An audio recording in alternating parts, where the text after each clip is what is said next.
stay in villainous character, like keeping all of that, those sort of antipodal emotions and everything at the forefront. Like it is kind of physically tiring. It really is kind of physically tiring to record it.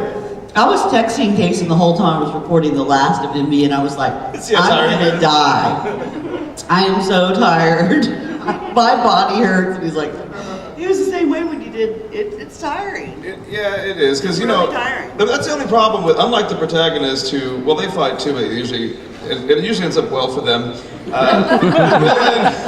villain inevitably... They don't die. Yeah, they don't die, in other words. The villain inevitably has not only fights, but usually gets physically brutalized often, and then eventually dies with a death yell and all kinds of stuff. So it is tiring after a while, and that's what's funny about just being in a room, and even just, whether it's a good guy or a bad guy, just the act of screaming, fighting, all that stuff. In addition to the fact that we are moving around anyway, it is physically tiring after a while. You feel like you've, been jogging or something, you're sweaty, you're red-faced, or is that just me because I'm in awesome shape? But you get the idea. I usually emulate what I see the drawn character doing to try to get into it. If she's standing like this, or and then sometimes you flail around in the booth and get in trouble for being loud. But it is tiring because you are using your body, your mind, everything. Yeah.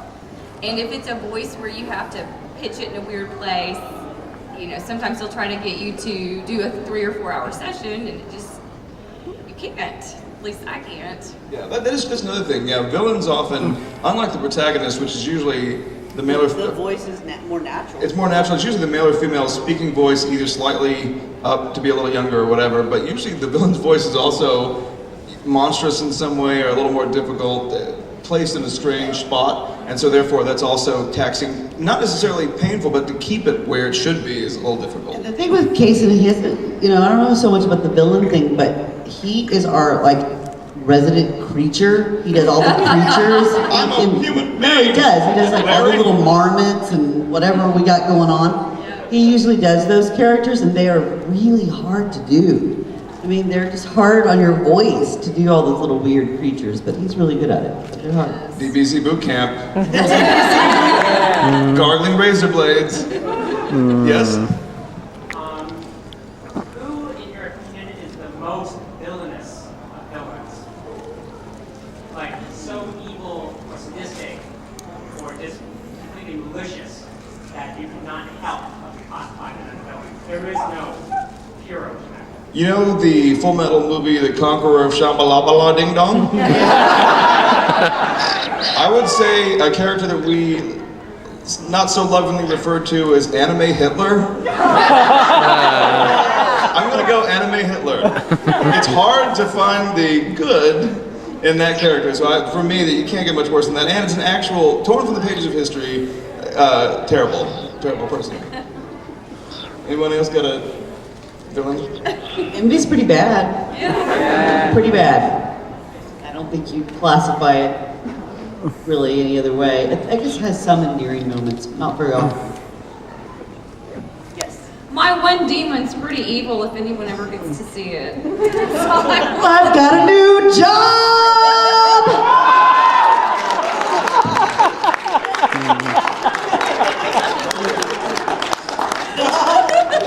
Don't you hear that and just feel like she should be ringing a triangle and the supper's ready?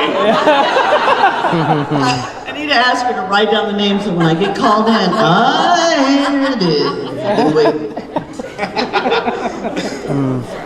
Yeah, we do feel like that with every job too, because it's fun to do voices, and it's such a fun, unique thing to do. I love that line. It was so because it's fun to do voices. That's what our shirts need. We need t-shirts. It's fun to do voices. It's fun to do voices. Guys, those will be available at Honors Alley. Just kidding. Yes? What about a villain like Gina and walk like that?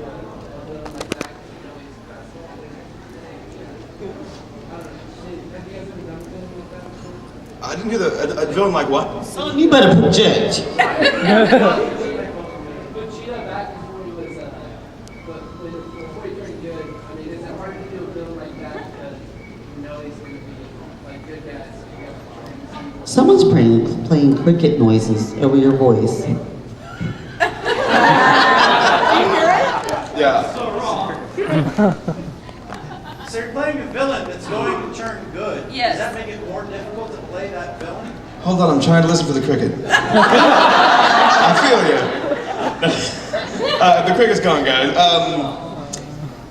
You missed the cricket? I heard it. I like when the cricket chirped over other people's questions. Absolutely, because then what you have is a character arc. You have to prepare for what it will be instead of it just being one way. So, absolutely, that is. But remember, most of the time, we don't know that's going to happen anyway.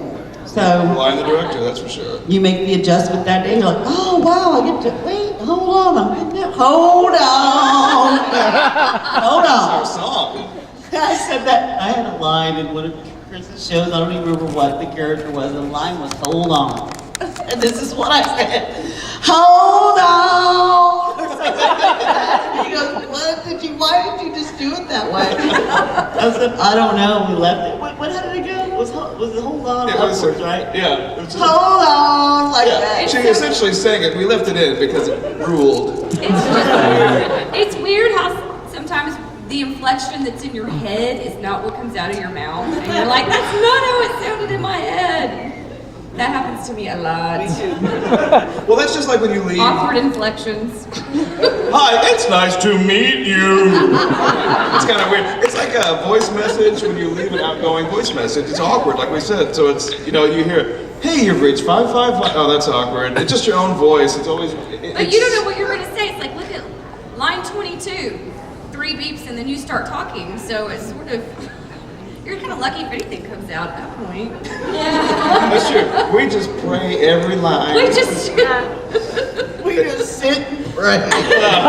Hope that this stuff sticks and gets out to you kids on the other side. We've been drinking heavily. I haven't this time. Right, that's true. That's true. Because Charlie says no.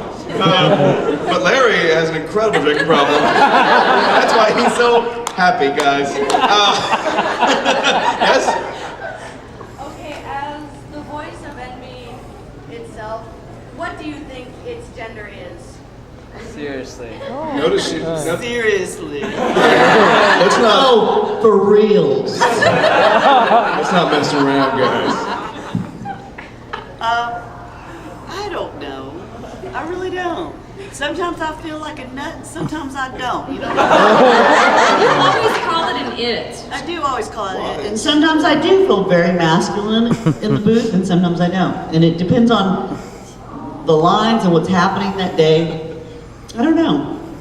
I really have no opinion on that. I think it's cool to give a character. Why does it have to be an either or? Let's be accepting of all kinds of people, guys. The look in your face is, Live, man. yeah, be organic, man. I like the look in your face is like people get so upset. You have to commit. They do get mad. They don't like get that. mad. Yeah. It's a. Let it go, people. Yes. How do you decide on a voice for a character? Like, Gluttony's very different from yours, and then Envy just doesn't have your accent. How do you decide? You hear that? Envy is from Central Texas, damn it. The problem is that y'all don't know that. This is One time, you want to tell the story? I called him from Corpus Christi and told him this story. I was sitting outside, just doing what I do.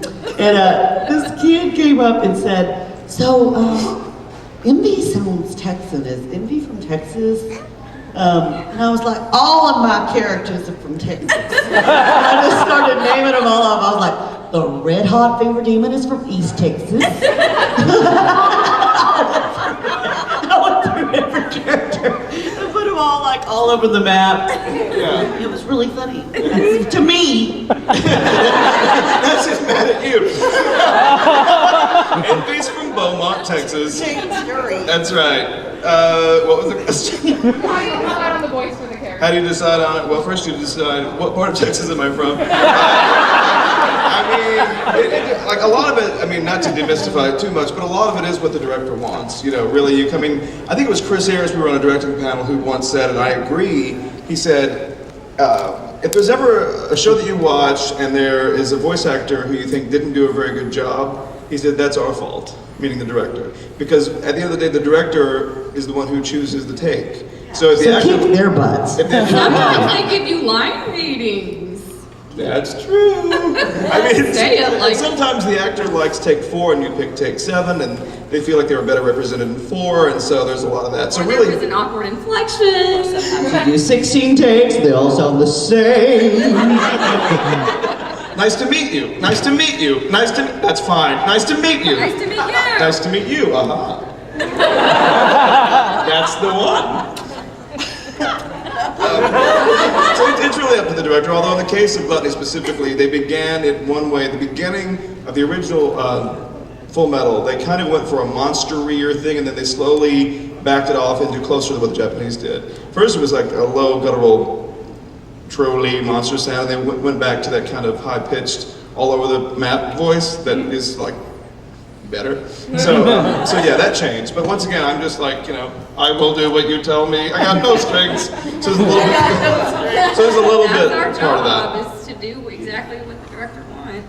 And I don't mind the line read at all, to be honest with I you, don't because either. if I can I just just get like it to over show. with and move on down the road, Jack, I will. Yeah. So if I'm just like, nice to meet you, nice to meet you, nice to meet you, and they finally give me something else, I'm like, whew. I'm so glad someone told me what to do. Yeah, now I can go home. And it's cruel to just sit there as a director and let the actor just say the same thing over and over. It's like, nope, still wrong. All the time. And it's not in the director's best interest to do that because, of course, we have deadlines. The suck filter is still at 100%. Yeah, just like that, but suck less. Like that. Try not to be bad. We have had directors say that too. Literally, Just like that, but where it doesn't suck. A vague direction at best. Yes? What quality do you think makes for a good villain? Besides, obviously, just being villain. Actually, one of the answers is arrogance. I find that throughout, most villains are very arrogant and self-absorbed, and they can't see. And by the way, it always seems like the villains.